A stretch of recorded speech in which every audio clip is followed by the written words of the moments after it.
बयान में बुरा क्या है? अगर एक नॉन मुस्लिम कह रहा है कि मस्जिद न गए हैं न जाएंगे, इसमें बुराई क्या है? नमस्कार, जायसी पत्रिका इस समय मौजूद है अपने गेस्ट के साथ। जगदीशपुर के भारतीय जनता पार्टी विधायक सुरेश कुमार पासी ने अचानक ठंडी में गर्मी जैसा माहौल पैदा कर दिया। ऐसी बात कही है कि चारों तरफ बयान वायरल हो रहा है। उन्होंने कहा कि मुस्लिम समाज का न वोट चाहिए न वो मांगते हैं, मस्जिद में न वो जाते हैं न कभी जाएंगे, और किसी तरह के सुख दुख में भी वो इन लोगों के यहाँ न जाते हैं न जाएंगे। सुनील कुमार शर्मा मौजूद हैं, कांग्रेस के ओबीसी प्रकोष्ठ के प्रदेश महासचिव हैं। आपने बयान सुना, पहली टिप्पणी। सर्वप्रथम तो आपके चैनल के माध्यम से सभी देशवासियों को नववर्ष की हार्दिक शुभकामनाएं।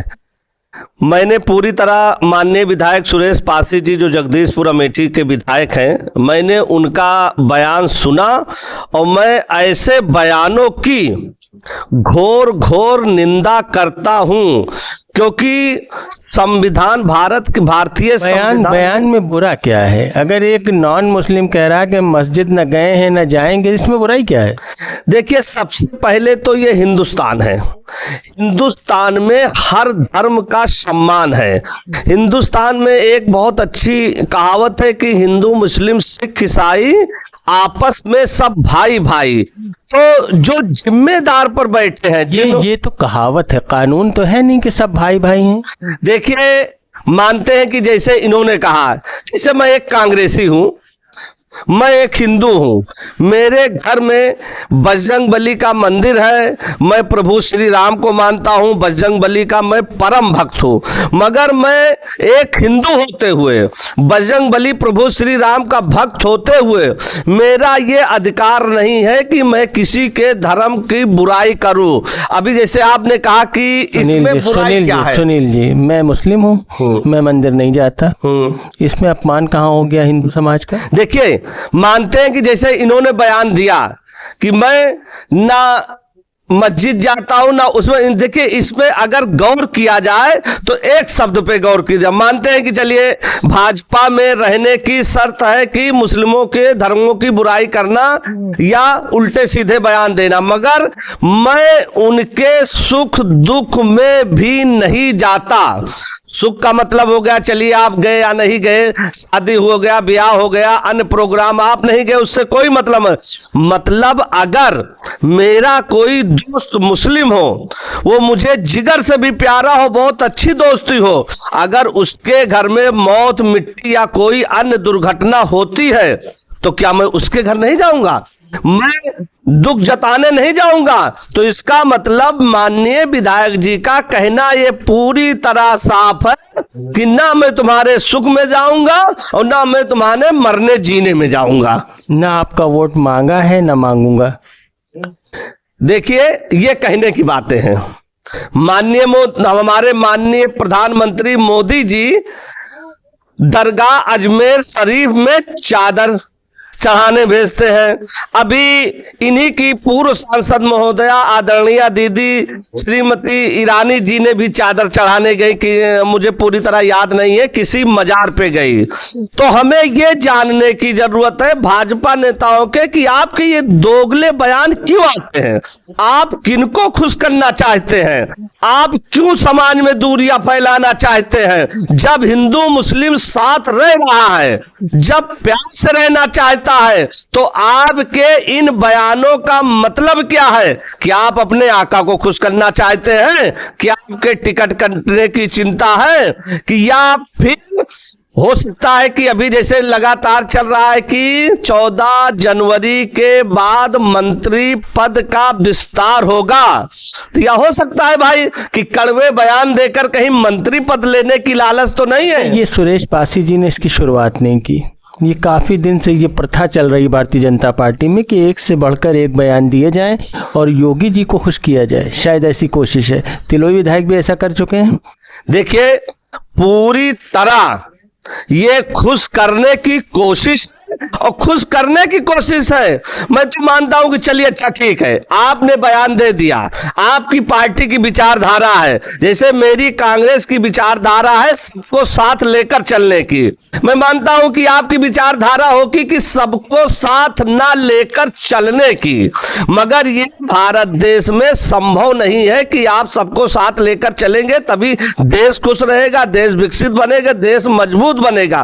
तो इनमें जो ये विचारधारा बन गई है खुश रहने की, चलिए मान लिया आपकी पार्टी की विचारधारा होगी, ये बीजेपी की विचारधारा होगी या संघ की विचारधारा होगी कि उल्टे सीधे बयान देकर एक वर्ग को खुश करके दूसरे वर्ग से दूरी बनाई जाए।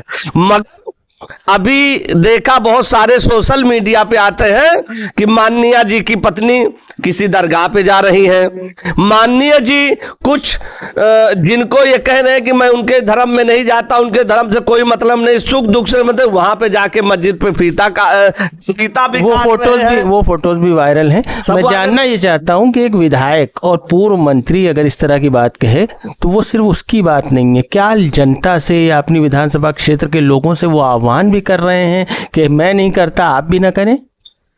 देखिए, जो जिम्मेदार पद पर बैठे हुए हों, जिन्होंने जो संविधान की शपथ लेकर आए हों, जो एक जनप्रतिनिधि हो, जिनको जनता ने चुना हो, मेरा पूरी तरह मानना है कि आप एक नजीर हो, आपको लोग फॉलो करते हैं, तो ऐसे बयान बिल्कुल नहीं देना चाहिए।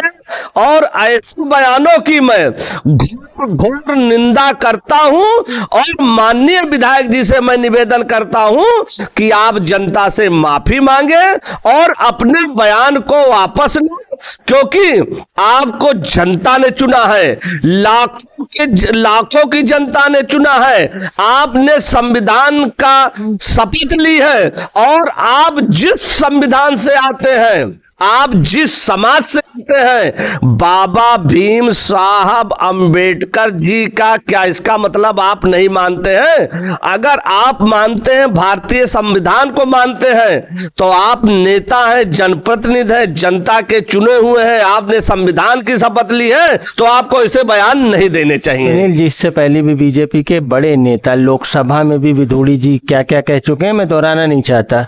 कभी पार्टी ने कार्रवाई नहीं की, न किसी ने क्षमा मांगी है, तो इनसे आप क्या उम्मीद करते हैं कि ये कोई माफी मांगेंगे या बयान वापस लेंगे? कोई नहीं उम्मीद होगी, क्योंकि इनकी मंशा सिर्फ कुर्सी, इनकी मंशा सिर्फ राज करना, इनकी मंशा है कि किस तरह से हमको गद्दी मिले, इस गद्दी के लिए हम कितना नीचे गिर सकते हैं उसकी कल्पना नहीं कर सकते हैं। आप गली गली जाते हैं, आप जैसे मैं मान लीजिए मैं एक हिंदू हूं, मैं एक कट्टर हिंदू हूं, मगर भारतीय समाज में अगर मैं निकलता हूं तो कोई ना कोई हमारा मुस्लिम भाई मिल जाएगा, उससे मैं नमस्ते करूंगा, वो मुझसे प्यार से नमस्ते करता है। अगर मैं हिंदू के यहाँ होली दीपावली में बड़े प्यार से मिलने जाता हूं, मैं मंदिर में जाता हूं, मैं तिलक लगाता हूं, जो मेरा धर्म में मैं कट्टर हिंदू हूं, तो मुस्लिम भाई के यहाँ भी मैं सिवई खाने जाता हूं,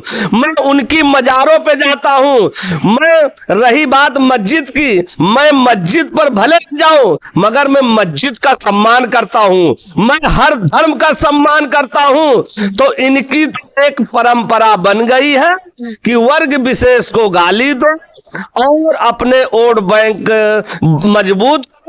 अब जनता जान चुकी है कि लोगों के गाली देने से नहीं आप मजबूत होंगे।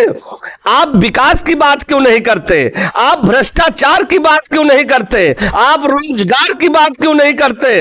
आप स्वास्थ्य की बात क्यों नहीं करते? आप देश की बात क्यों नहीं करते? आप सिर्फ ये दो चार बयानों से आप लेना चाहते हैं।